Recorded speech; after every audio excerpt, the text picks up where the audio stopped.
Alex Pereira got the 4th round TKO victory over Khalil Rountree. Conor McGregor wants to see him fight John Jones next. Shama!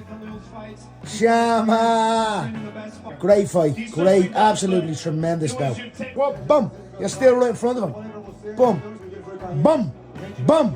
Boom. Heavyweight. You call for heavyweight now. Leave it. If he says drop down to middleweight. Heavyweight. Don't lie to yourself. That was a heavy cut. You already done it. Heavyweight. Spit. Yes! Well, congratulations, sir. I'm not watching that next one. Jamal Hill didn't seem impressed at the end of the fight. Jamal was KO'd by Alex Pereira. He was supposed to fight Rountree, but that fight didn't end up happening. All the judges gave Khalil Rountree round 1. They also all gave him round 2. All the judges gave Alex Pereira round 3, and they were not needed after that as Pereira got the 4th round TKO. I thought your judging tonight was atrocious. Yeah. Felt like I was at a boxing match in Ireland tonight. What this guy has done is unbelievable. There's no doubt. What this guy has done is unbelievable. Not just in if you want to compare, and the way he's done it. The way he's done it. I mean, this guy destroys everybody. Fight of the night went to the main event, Pereira versus Rountree Jr. 4 rounds full of action-packed MMA. Magomed Ankalaev's reaction to the main event. Congrats to both guys. It was a great fight. I'm glad the Voodoo guy won, and now I have to do my job and beat Rakic, and after kill the spill. He takes on Alexander Rakic on the 26th of this month. Buckley got a performance bonus for knocking out Wonderboy. Well-deserved, incredible 3rd round knockout. The scorecards going into the 3rd were all over the place. One judge had it 1-1 going into the 3rd round. One judge had it 2-0 Buckley. And the other judge had it 2-0 Wonderboy. So it's a good thing for Buckley that he got the KO, because if it went to the decision, who knows how that would have went for him. It was nice to see Kevin Holland and Joaquin Buckley bury any bad blood they had between them. Wrestling was a very smart game plan. Yeah. I talk a lot of shit. I know I do too. I can't call you son no motherfucker. Anything I gotta call you motherfucker me an OG now. Oh, let me record that so we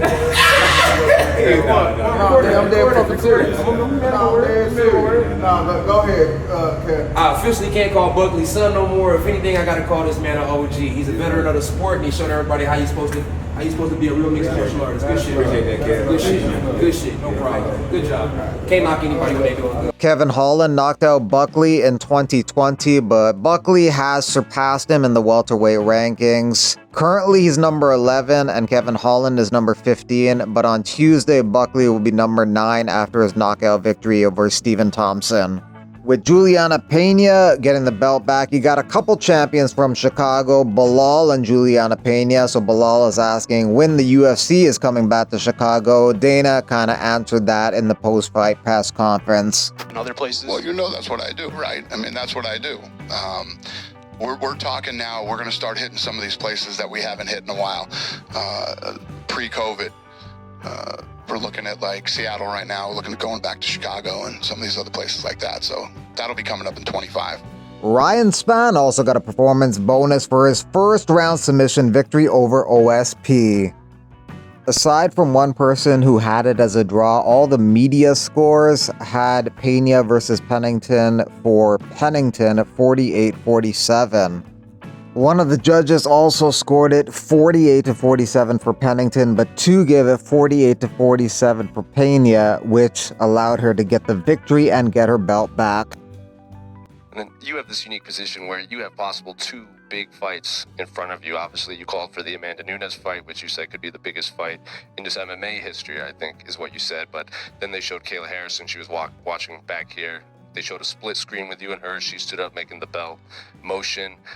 Obviously, you want the Amanda fight, but you are in this unique position where either route you take, you get a lot of eyeballs on you. Yeah, you know, at the end of the day, when I saw Amanda retire that day in Canada, I was sitting cage side and I was booing. And it was because I didn't believe that she was truly done. And then you hear Dana White saying, you know, I think she retired too early. And then you watch her, you know, and I feel like she's just twiddling her thumbs, wondering, what is my identity? What am I doing? I'm bored. Like, who am I if I'm not, you know, fighting in the UFC? So there's an air that I feel that she misses the sport, that she's looking to, you know, find something that's going to, you know, make her want to come back. Kayla never mentioned her name when she beat Holly Holm, and she sure is not mentioning her name now. None of the other girls were mentioning Amanda's name that they considered the greatest of all time, yet I was, and I never shied away from that, and I still am, because I truly do not believe that she's done. I think she retired too early. I think that she's looking for something to do, and, you know, that to me is the biggest fight in women's mixed martial arts history, because we're 1-1. My fight against her the first time was so dominant I made her tap. Our second fight, I ran out of time. I lost a decision handedly, fine, no problem, but it would be nice to put it to bed once and for all and get that trilogy fight that I feel that she ran away from. And I do have to ask, did you watch Kayla's fight? And if you did, what did you make of her performance?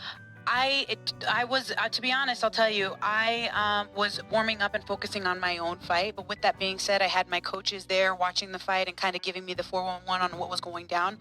We're not impressed. She said she was going to put an elbow through her skull and she was going to, you know, do all this damage. Like, the girl didn't have a scratch on her. It was boring. And she didn't do anything that, you know, jumped off the pages like, ooh, the boogeyman, you know what I mean? So I was definitely, you know, especially with, you know, hearing from my team, not impressed. PFL posted a video about a few hours before her fight, kind of putting her down and using that as a way to promote their upcoming fight with Larissa. What do you think as a promoter? Do you think that's the right kind of play to go? Why? I think when you're losing as much money as they are, fucking go for it. Fucking throw the kitchen sink at it.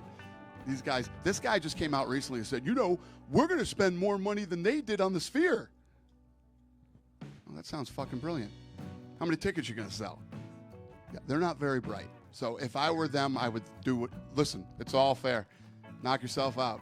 They're drowning.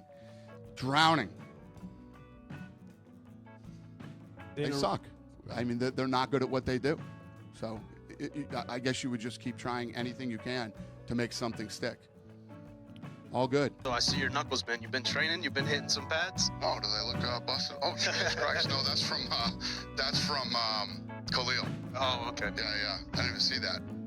It's definitely not for me. These are the next 4 UFC events, 3 fight nights, and 1 pay-per-view, which is Saturday, October 26th. UFC 308 headlined by Topuria versus Holloway, co-main event, Whitaker Chimaev. You also have Murphy Ige, Magomed Ankalaev, Alexander Rakic, and Shara Bullet Magomedov versus Armin Petrosian.